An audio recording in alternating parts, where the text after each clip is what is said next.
Hi, everyone. Welcome, and thanks for joining us for Stars of Franchising. Get ready for a roller coaster ride through the world of franchising as we bring you the best stories of inspiration and entrepreneurial grit and turning dreams into franchise realities. That's right, Vinny. From emerging to global brands, we'll chat with the genius minds behind the magic. All brought to you by the Tariq Farid Franchise Institute at Babson College. I'm Ab. And I'm Vini. Now, buckle up for some serious inspiration.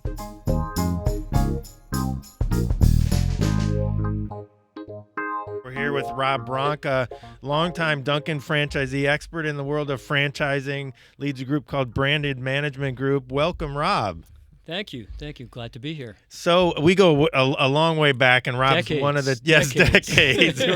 we're dating ourselves, but it's a treat to have you here at Babson and at the Tariq Farid Franchise Institute. Just given your longtime presence and impact as an operator in the Dunkin system and more, but also your role in the IFA and committees. So can't wait to talk to you and welcome. But we usually like to start with Rob, with your why and your purpose and what calls you to do what you do, and then head into your your franchising journey. So tell us a little bit about your history and what calls you to do what you do. Sure. Well, as you know, I practiced law. That's when we met, and you were banking. I was an attorney, a full-time attorney, and part of my purview was franchising.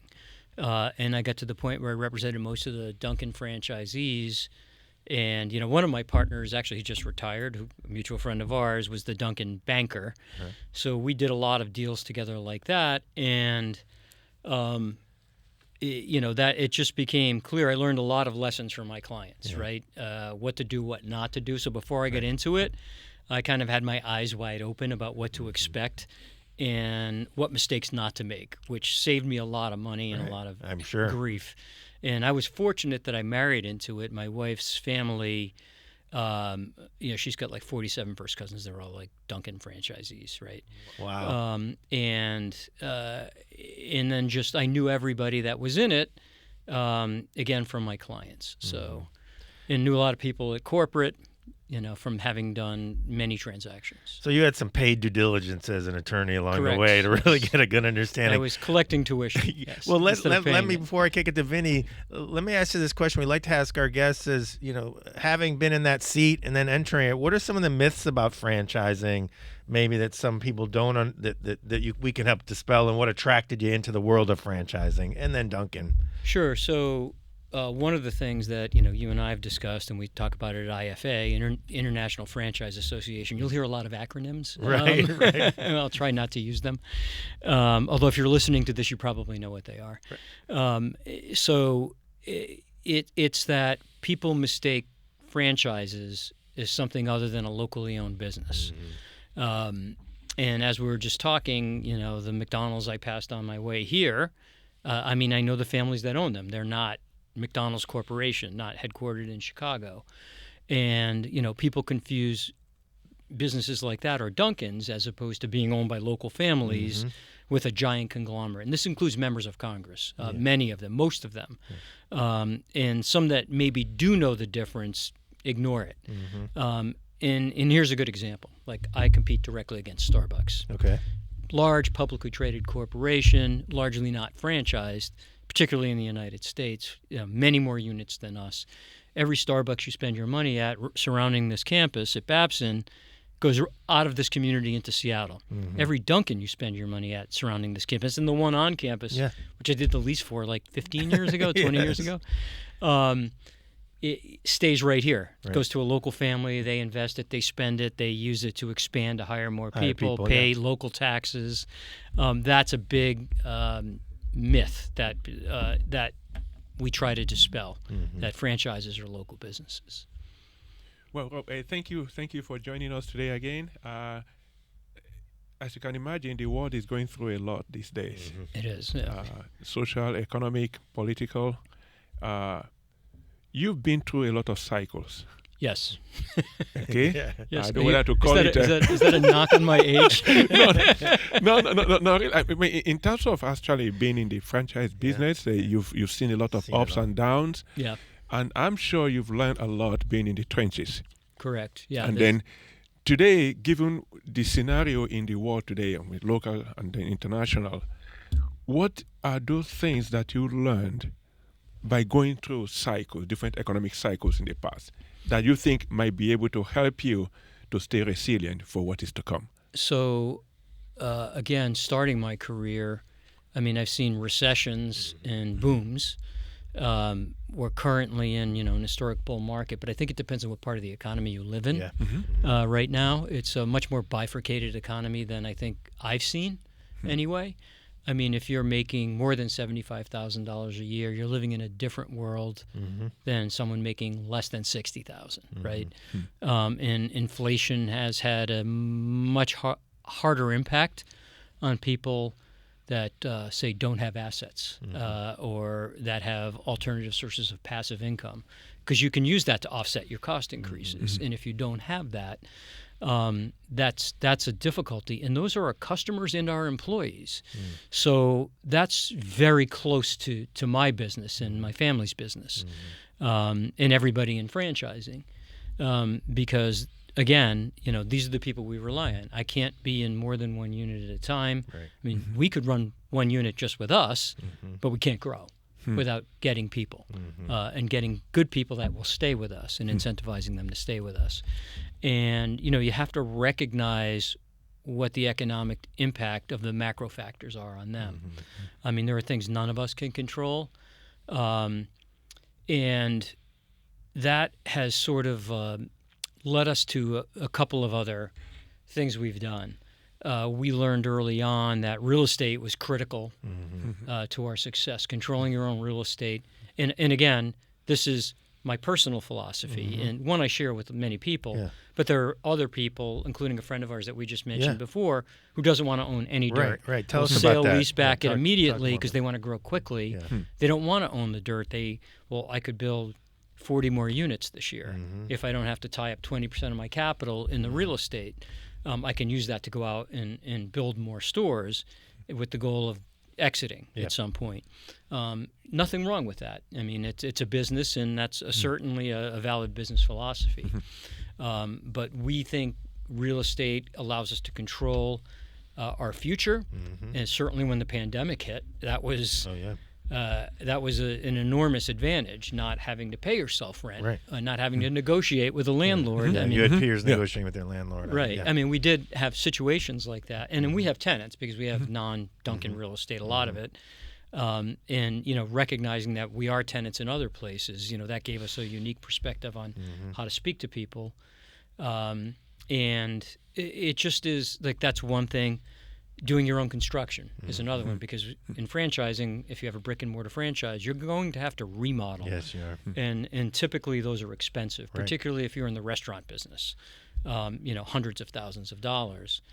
And that ties into some other things that I got involved with, which was like legislative advocacy. Because right now, the current tax law that's going to expire this year, that accelerated depreciation we had that allowed us to use cash flow to remodel is gone. Right. It went down, ticked down to zero. So we're trying to get that back. Okay. And again, that also tying those two threads together about the myths of a large corporation in the tax law. I compete directly against Starbucks. The current tax bill, which is going to get extended, they have a permanent 21% tax rate. Mine is much higher. Because they're a C Corp. They're a C Corp, publicly traded C Corp. I'm a family business with an LLC, LLCs and S corporations, which is where most of franchising lives. Exactly. And I have to compete directly against them. So the government handed them a massive advantage. And we had to claw to get some other offsets to that, particularly since we lost the state and local tax deduction. It's capped, and it's probably going to stay capped from what I'm hearing on our legislative outreach now, because that bill's coming. So we're working every day on how that is going to look. So following up on that, can you talk a little bit, expand on your role at the IFA and some of the topical issues right now, joint employer, things that our audience may not be aware of, but how you guys are navigating that and what the potential impact can be for franchisees and franchisors. Yeah, so I'm the chair of the Franchisee Forum section of the IFA, and on the executive committee of the board. and also very much involved, and I was before I even got on the board of IFA, with their legislative efforts and that of the Coalition of Franchisee Associations. And at Dunkin and Inspire Brands, we have our own group, very, very active group that involves ourselves in state, local, and federal government advocacy, because lots of things happen at municipal levels that are, if you're not aware of them, it happens to you. And you want to make sure that you have a seat at the table. And there's an old axiom in lobbying and advocacy that if you don't have a seat at the table, you're probably on the menu. And with with an industry as large as franchising, you could be an entree. And it hits you hard, right? Yes. And your income statement and your financials. Yeah. And again, we're generally small businesses, so you might not build a new store, you might not remodel, you might close the store when the lease ends, and that's, for Dunkin', that's 25 to 30 employees. That's a big impact. That's a local real estate tax, and when you do a remodel, you're buying materials and using local tradespeople. You're buying it in your community.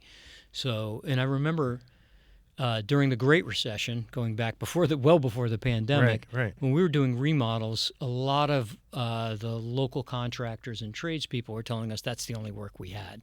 We would have had to sell our equipment and close. Because if you remember, banking stopped, everything stopped. New units, 2008, 2010, 2011. I mean, it was bad. So that was, one thing where, that's a story I like to tell when we talk about depreciation when I go to Congress, right? Like, a lot of those businesses are still around today because of that. It's a ripple effect, right, Rob? And as you know and you've seen and you're alluding to, franchisees have to adhere to a remodel schedule or a growth schedule. So there's a lot of interconnectedness with, some of these laws and regulations. So this, Rob, I know I'm going to make you to go back again in time. When you became the chair of the Dunkin' Donuts franchise owners, the PAC, and also connected with your advocacy at the level of the So IFA, at that point, I was counsel when I practiced law to the Independent Franchisee Association for Dunkin', DDIFO, it's called, Dunkin' Donuts Made up of franchisees. And the brand wasn't really doing anything advocacy-wise at that point. This is way back. And, we saw the need. I certainly did, having practiced law. And when I started my career, I worked at a big firm that represented banks. And I ended up in the banking group, and they did a lot of lobbying. At the time, it was credit card legislation. There was a whole lot going on. Fleet Bank was still, a lot of banks that, that are no longer anymore. So I had kind of learned that and how you could actually make an impact. At that point, I was just the research boy carrying the briefcases, sitting and listening and learning. But I saw with my own eyes how the people I was sitting in the room with actually wrote parts of the U.S. Code. So that, or on Beacon Hill wrote part of the legislation that got into law. So I knew it was possible. And so we weren't really doing it at that point. The IFA was doing it, but that was mostly a franchisor-centric organization at that time. It's not so much anymore. It's more franchising, holistically now. But we thought that was something we should be doing. And then the brand sort of picked up on it. They were like, well, I think you've got something here. We're going to support it. But to go back to some of the cycles, the question that you asked, I've seen a lot of change in the franchisor-franchisee relationship. Tell us about that. Since I became a franchisee. First of all, there was the rise of multi-unit franchising, right? I mean, in Dunkin', it was there to some extent, but it became, on steroids over the last 15 years or so. Like that multi-unit franchising conference, that's the Super Bowl, right? It didn't exist. Right. And that was, that opened my eyes, becoming a part of that. And just seeing people, I have friends now that have more than 1,000 units. Wow. Of other brands. And it's astounding. And there was no one ever envisioned that happening. And lots of franchise brands didn't want that to happen. They didn't want franchisors that were more powerful than they were. And then I think there, a whole host of other factors came in. and change that perception, because they're like, well, I can come to you, Rob, or one of my other friends that are here, and say, you can build 3 states in New England for me, right? I'll just sell you the territory for XYZ sub-brand. Proven operator, right? They go to the bigger players. Yeah. So they realized they could grow quickly and then not have to, and then save G&A because they don't have to have field people looking over your shoulder. So so the franchisor mindset changed. And then ownership of franchisors changed. I mean, we talked about private equity. Yeah, let's talk about that. That 20 years ago or so, right? You can't control the brand, don't want to go into franchising, and now even private equity-backed franchisees. Correct. Tell us about that trend and maybe why you think that's happened and what's attractive for the private equity owners. Well, I think it originally happened because of a dearth of traditional PE targets, right? And they have, some of them have like specific exit dates, right? Because they have to return liquidity. Their investors are demanding returns, and they get impatient, especially if you're a pension fund and you're paying, teachers, and people are living longer, so they have a thirst for capital return. So there was that. So they saw opportunities in franchising, and it started with franchisors, and then they would take companies private, do whole business securitizations, and then they could securitize a royalty stream because that's predictable. Right? At Dunkin, we pay 5.9% of our sales to Dunkin, right? And you can spread that out to perpetuity, securitize it, and sell it. Now that's your return for your investors, right? And then you can IPO and you can, hit the cash register again, right? So it's very attractive from a capital return standpoint and predictable. So particularly with a mature brand that isn't going to just disappear in a puff of smoke, right? And then certain systems have other advantages. Like Dunkin, when that happened to us, then we went public. Now we're private again. So I've seen those cycles. This is my 4th management team, right? And you manage through those things. We're lucky we've had smart people, and you've had Nigel Travis on the show. And, one of his famous sayings, and I repeat it all the time, is when franchisors complain, I'm like, Nigel's famous saying is, you get the franchisees you deserve. Yes. And I was going to ask you, he was a guest in class. I love Nigel. And on this show, and he talks about what it was like when he arrived at Dunkin. I was in leadership terms of by then, litigation and horrible. Underperformance. So you've seen a lot. I'll follow up on the question. You've seen a lot of different management teams you allude to, menu changes, brands. Nigel clearly communicated the importance of understanding the franchisee is your customer and making collaboration. Them happy. Collaboration. What makes a great franchisor? For folks who are either evaluating becoming a franchisee, or if you're in a system, what makes a great franchisor from your perspective? What you've seen? I would say, and I speak on this all the time, the franchise relationship, establishing effective franchise advisory councils or independent franchisee associations, and how a brand deals with them, assuming they're not just litigation groups of angry people. Right. And if you don't want that to happen, get ahead of it. You get ahead of it, right? You talk to your franchisees, over-communicating. They may say, I get too many emails, but it's better to do that than to spring things on them and have them be surprised by things that are going to impact their bottom line or make life hard for them without engaging them. And Charlie Munger always said, always add the why when you're explaining something to somebody. I don't care if it's an employee or you're a general, and you can just tell somebody, do it because I said so. You'll get better buy-in and better performance if people understand why they're doing it. Particularly if you're asking them to, or forcing them in many cases, to invest their own capital. You want to show them that this is the return that you can expect. And you can be wrong, but if you have a model and if you have company stores and show that, look, we did it. Here's the thinking behind it. Or we're going to invest alongside of you, which Dunkin has done. Like, we think we need to change our brewing equipment because of this, this, and this, but we'll pay half the capital. Well, if you're willing to do that, then I'm willing to do that. Like, you get a much different response from your franchisee community.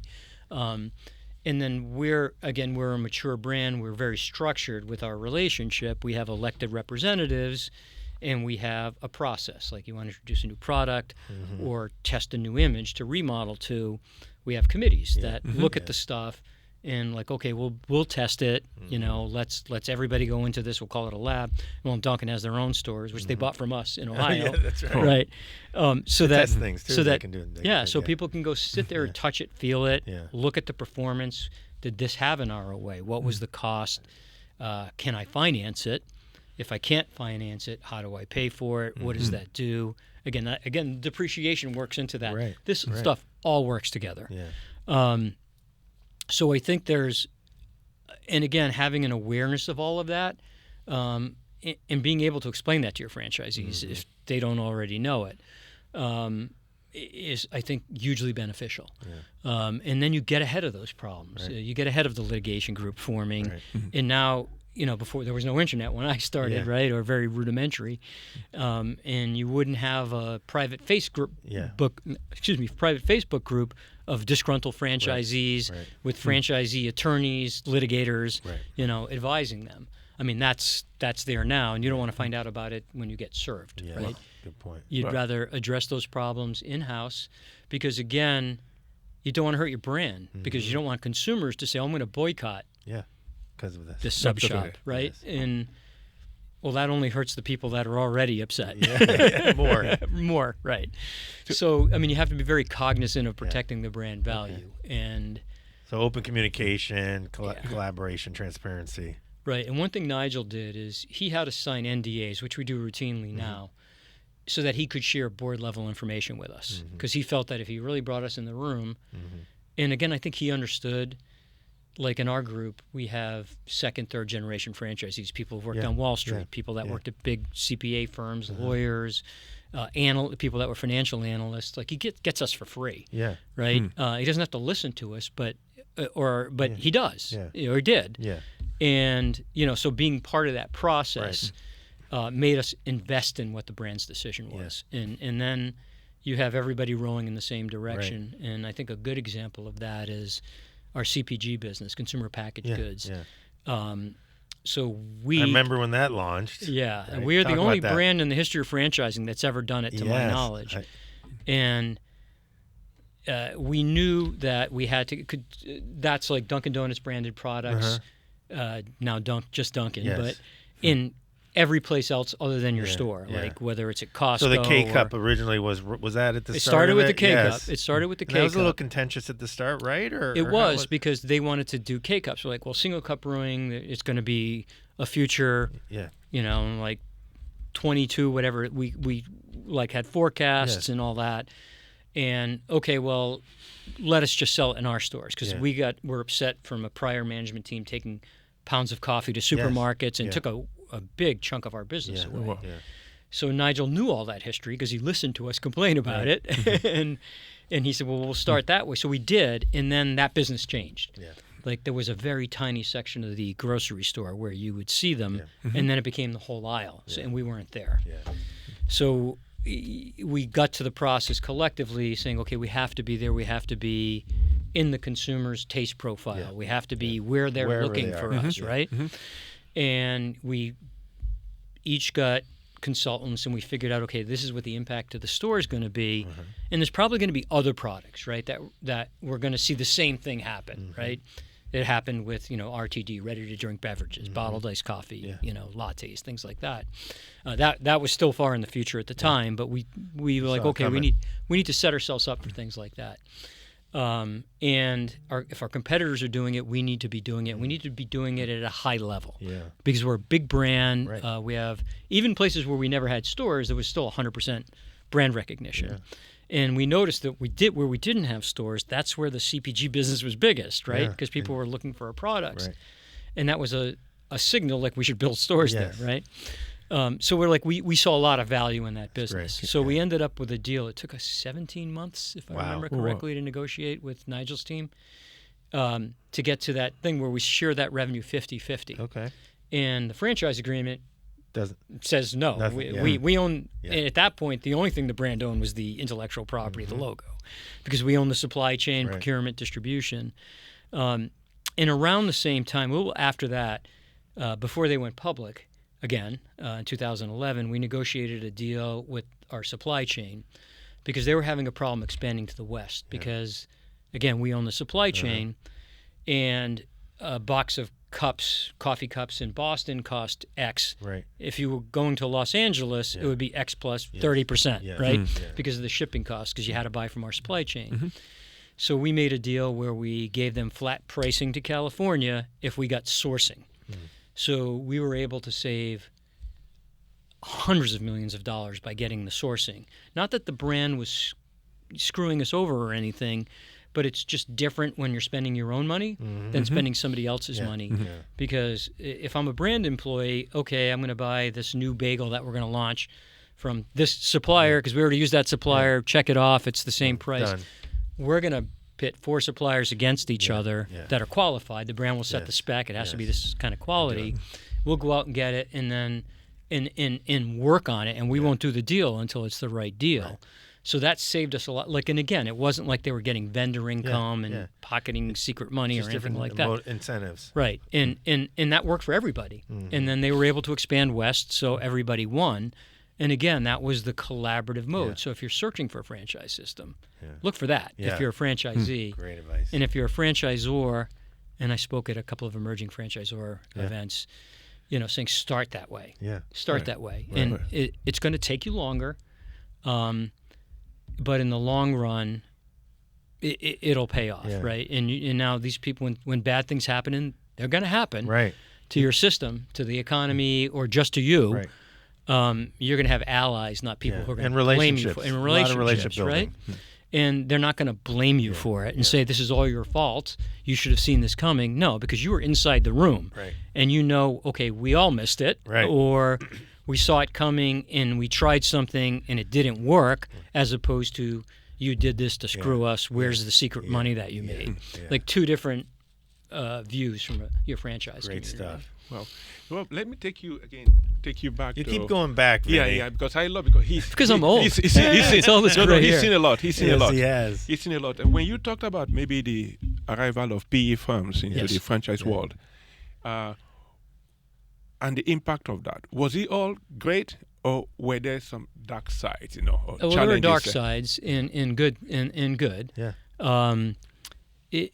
I'll start with the dark side, right? There's this book this guy Josh Koshman, who was a New York Times reporter, wrote called The Buyout of America. And some of it involved franchise systems, and I think Burger King was one of them, where they went in. I talked about doing a whole business securitization, and the PE firm set up a management company, pay themselves special dividends, all that, and don't reinvest in the business.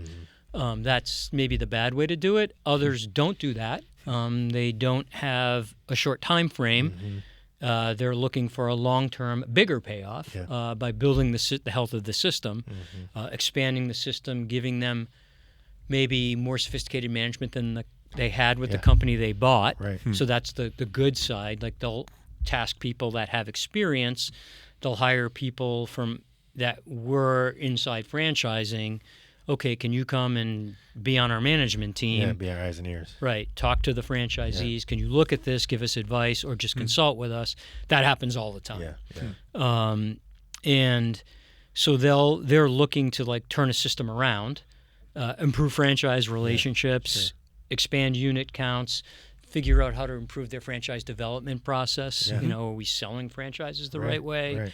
Can we stay out of trouble? Because there's a lot of minefields in the franchise sales process. Yes. And as you know, we just got that bill passed in California, third-party franchise sellers. That was an IFA project. CFA and AAFD all endorsed it.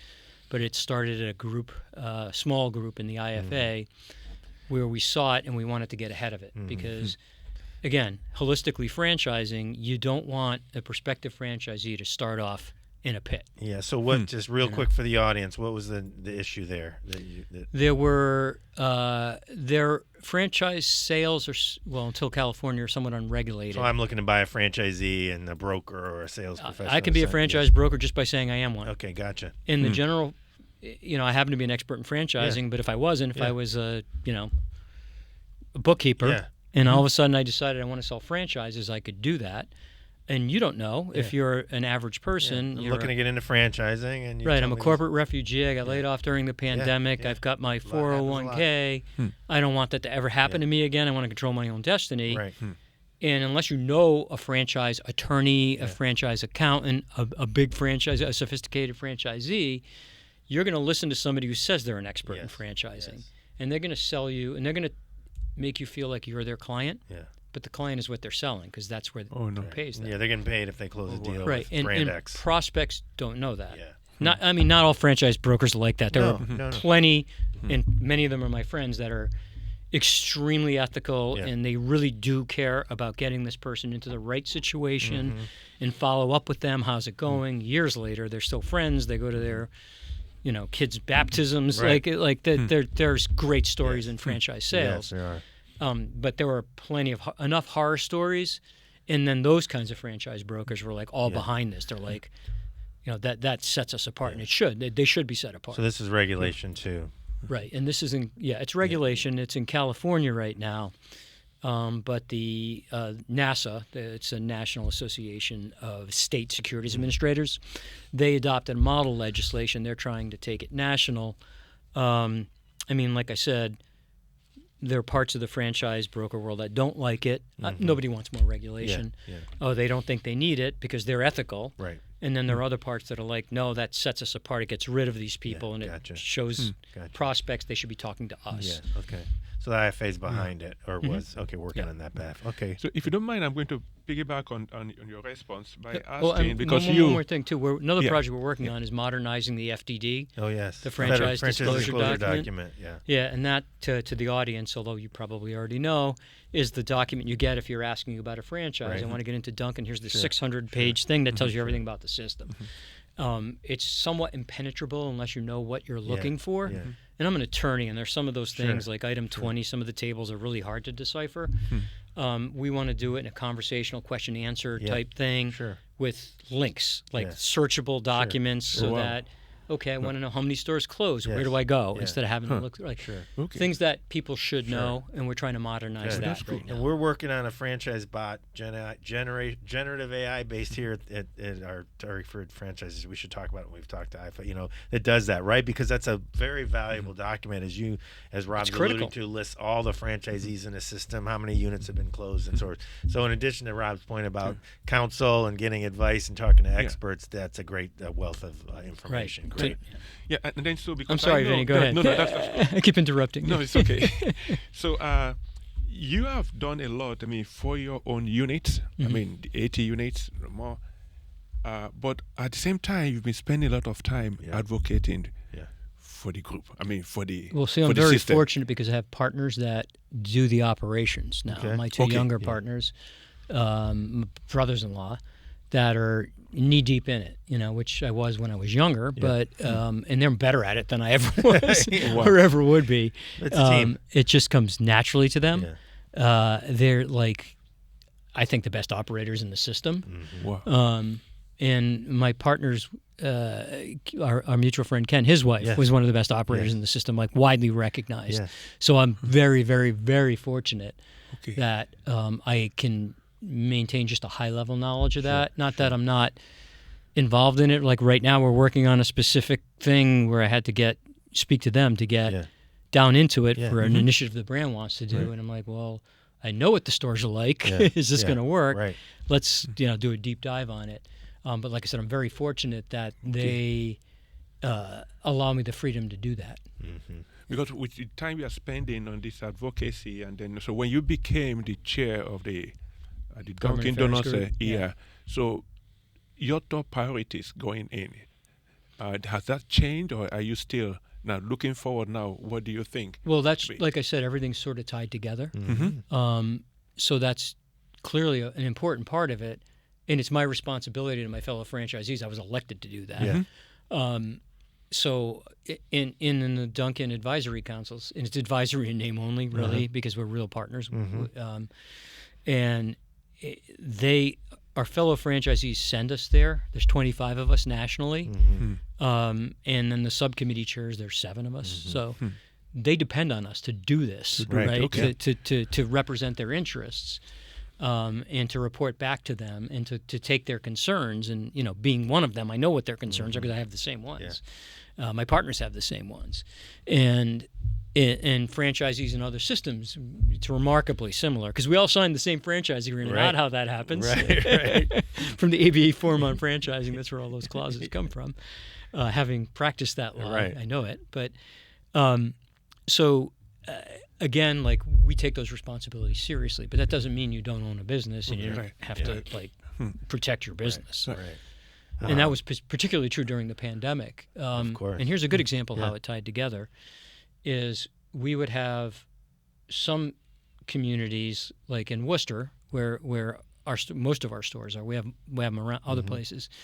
Like we spoke to their public health department, and then we're like, well, okay, this is what our brand protocol is, which we developed. And our CEO at the time, Dave Hoffman, had come from McDonald's high growth markets. So he saw SARS, MERS, mad cow disease because he was in the UK and in Asia. So he got us prepared, to his credit. And we were like, no, only sick people wear masks. Right. We need to order masks. We need to order gloves. We need to, You're ahead of it. It's better to get. And then the government took our shipments. Yes. Right, because literally we had containers coming in, and they diverted our containers. Well, we kept ordering them. Yes. To his credit. So when it happened, we at least had a leg up. That was cool. Right? And I remember I was flying to Washington the day after that meeting, and then we had another call, and he's like, no, it's getting worse. And I'm like, I just flew on a plane. Guys with golf clubs were joking about coming from Singapore and all that. And I'm at a hotel, like I have to wait for a room because it was a National Restaurant Association conference. We're going to the Hill the next day. And I'm like, there's lines at the Senate office buildings, like the world is the same as it was. And then 2 days later, the NBA closed. Yes, then we knew. And then I had to fly home. Yeah. And it was somber. Like it was like somebody flipped a switch. Right? So again, so then you were getting calls from franchisees in other communities who were like, they're telling us, one employee got COVID. We have to close the store for 2 weeks. Everybody gets paid for 2 weeks. We got to do that. And like, no, you don't. Yeah. That's not what you have to do. When we had tests and all that, we tried to get tests. Sure. Like this is what our protocol is, and it's working. And then we'd have to, and then we were putting our heads together. We're like just Massachusetts, 139 cities and towns. Like, is there some kind of an association of like public health boards, right? Local public health boards. There's got to be. Everybody's got an association, right? Wow. Like you go to Washington, you see these giant edifices, Notary Public Association. How? Right. Yeah. Anyway.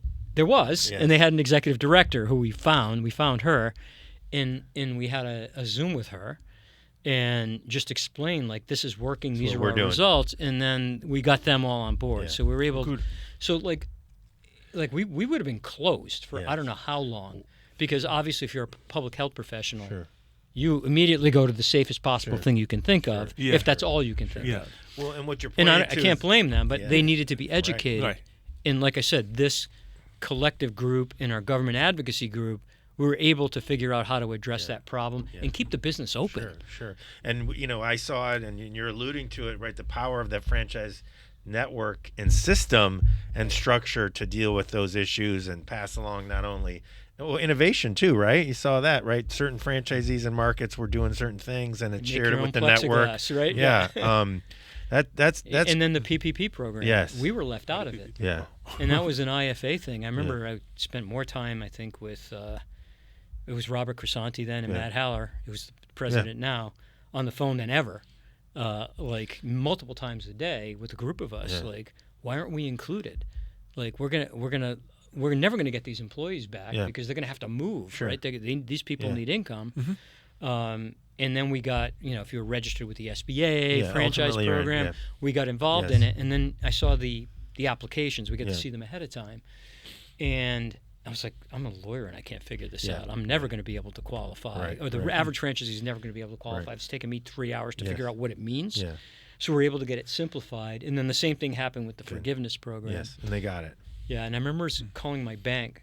It was one of my local banks because I knew like my large international bank was going to take forever to set it up. They eventually did. They had a portal and all that.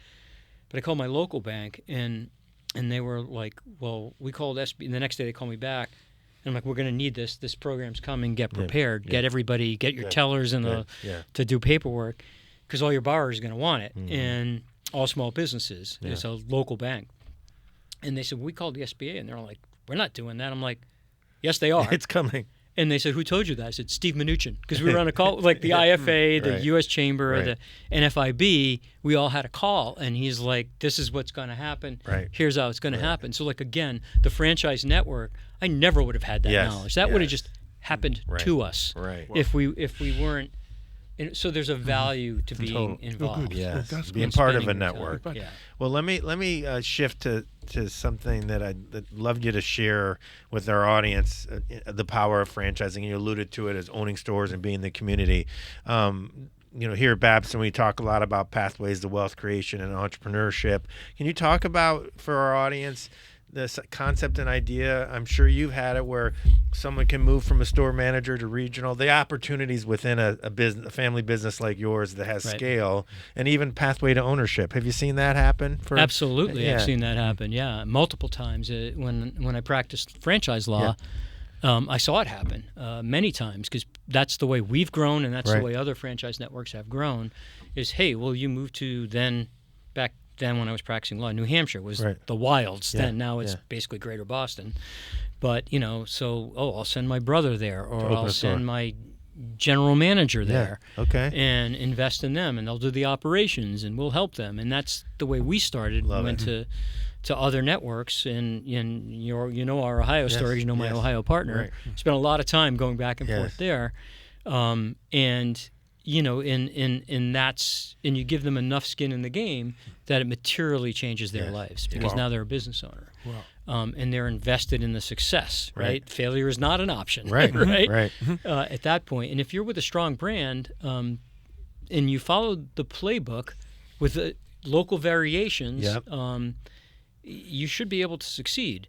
And when I say follow the playbook, like you hear people say that, there are times the playbook maybe isn't working, but there's ways to address that, right? You don't just go rogue.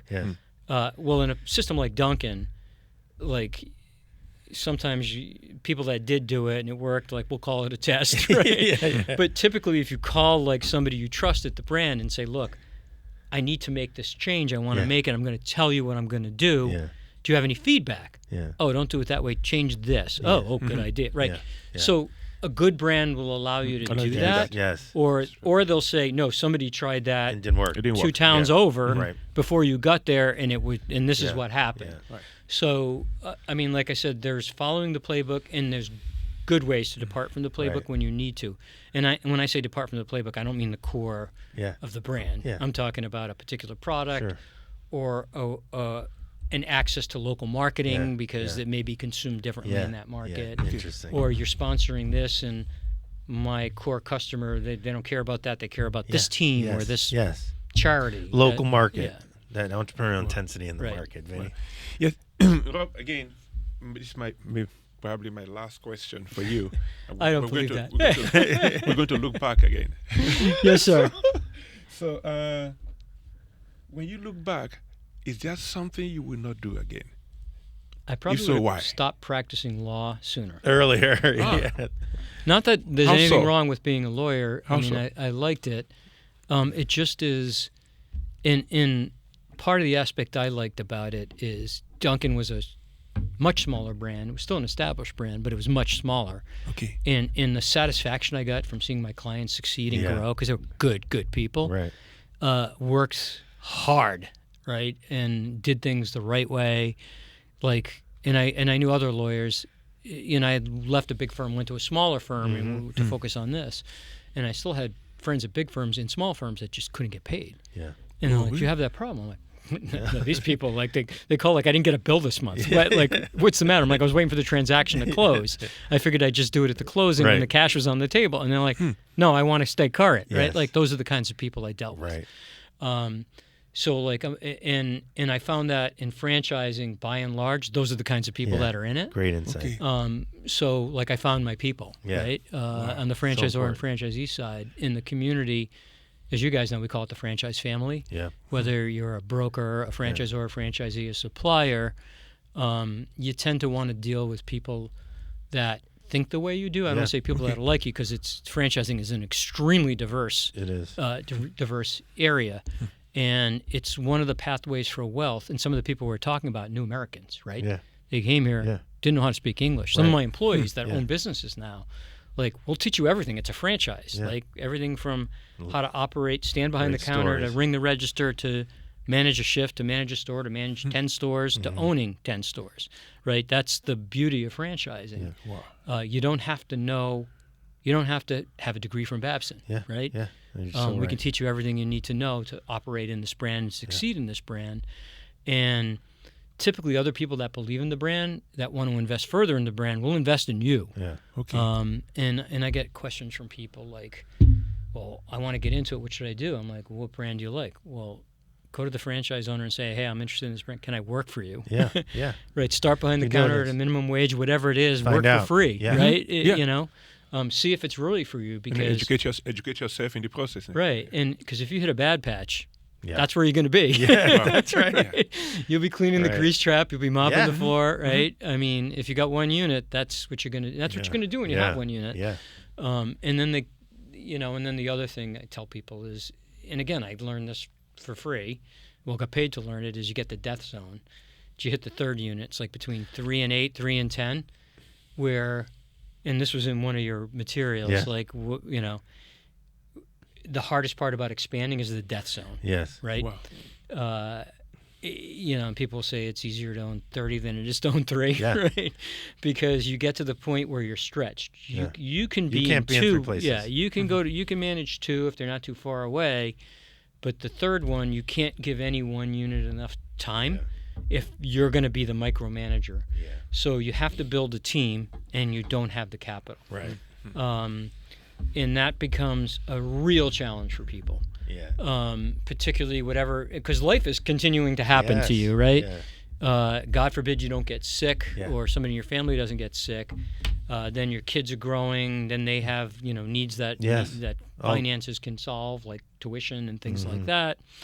And hopefully you don't have medical bills and other things, because now, like, if you're working for a company that had a 401k and a medical plan, like, you don't have that anymore. You're an entrepreneur now. Right. Even though you're part of a franchise, Yes. you're an entrepreneur. Yeah. You're Right. literally have to figure You're it on out. the hook. And, one of the other benefits of being in a mature system is, like with us, we have a captive insurance program. We have a captive health insurance program. So if you're Dunkin. a franchisee, you can qualify to belong in there. So that sort of, some brands will take that off of your plate. Yeah.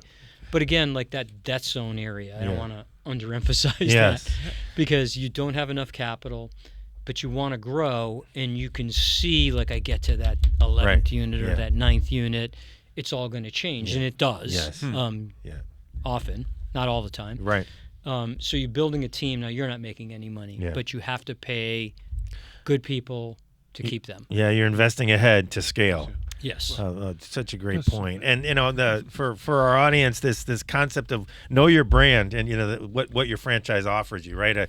A brand like Dunkin' at thousands of units is very different than an up and coming brand at 20 or 200 or 100. Right. So really do your due diligence there. We're going to end here. What a great conversation with the following, Rob. What are you excited about going forward, and about franchising, and about maybe some things in the market? What excites you right now looking forward? Well, I think the future of franchising is bright. Yeah. Like I said, I love the people in it. Yeah. I think that we have good groups of people in leadership. We're recruiting hard for the next generation to step into our shoes. I know at Dunkin', I'm trying to do that, to get people. I'm trying to step down from leadership positions to get other people involved, be more of an advisory capacity. Great. But there are people eager to do it, so that makes me hopeful. Good. And I think also, we've got tumultuous economy right now, and franchising is something of a safe haven, something more predictable. And, like, having been through the pandemic, seeing a lot of, like, great small community businesses close. We closed stores, sure, but the core of our business is still here. Yeah. And again, it was that franchise community that allowed us to do it together. To share resources, best practices. We did seminars for people, how to talk to your landlord. Yeah. Do you bring your lawyer, bring your lawyer? How do you open the, and then, our friend Kate Jaspin, right, was our CFO then. we were talking with the leadership group, like, let's get a bunch of the banks together and talk to them about how to deal with franchisees who maybe go interest only. Right. Would you be like do it in a group conversation, right? So you're not, the franchisee isn't out there by themselves talking to a multinational bank. Yes. Right. Exactly. And great communication collaboration. Kate Jasmine, Babson alum, by the Babson way. alum. Wonderful leader, chief financial officer at the time at Dunkin, now Inspire. So right? those dialogues, right? So it's not always, even with an attorney in the legal docs, it's those relationships and partnerships. None of that how do we get through this together? None of that is in the contract. What a right? great example, and love ending with that. Rob, great to have you at Babson. Would love to have you back, and we're hopefully creating some future leaders as store owners and franchisees and franchisors. That's how it works. And appreciate That's how America works. Yeah, and appreciate all you're doing on the behalf of franchising with the IFA and beyond. So thank you, my friend. Great to see you. Thank you. Good to see you guys. Thank you so much. Thanks for joining us on this episode of Stars of Franchising. Stars of Franchising was produced at Babson College, engineered by Travis Gray. Karen Soa is our guest coordinator, and music by Ralph Taylor. If you like Stars of Franchising, be sure to review us wherever you get your podcasts, and spread the word and share these stories any way you can.